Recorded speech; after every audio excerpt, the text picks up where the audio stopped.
Hello, CSBC kids. We've missed you so much. I forgot to read the story last night, and so I'm sorry about that. But I did make up for it by having a couple more jokes for you tonight. So, did you know the first French fries weren't actually cooked in France? They were cooked in Greece. I'm reading a book about anti-gravity. It's impossible to put down. What do you call someone with no body and no nose? Nobody knows. Spring is here. I got so excited I wet my plants. Why did the crab never share? Because he's shellfish. All right. Our story for tonight is God makes a way.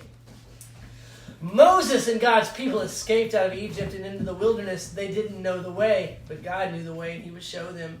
I will bring you to a new home, a special land, God promised them. I will look after you. I am with you.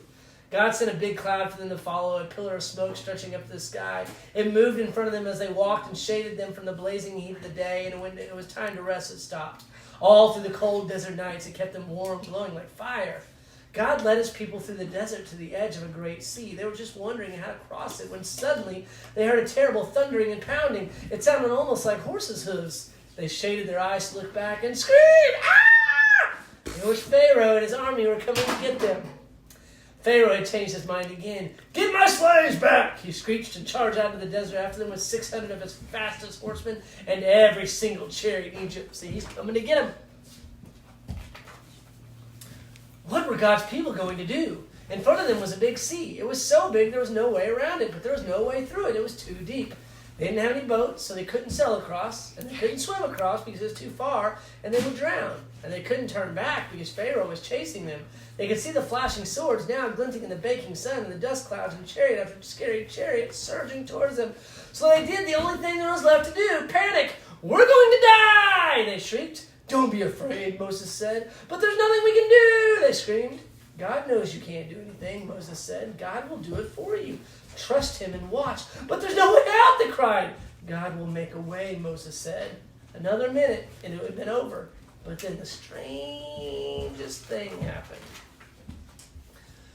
God made the pillar of smoke move. It moved behind his people and hid them from the Egyptians.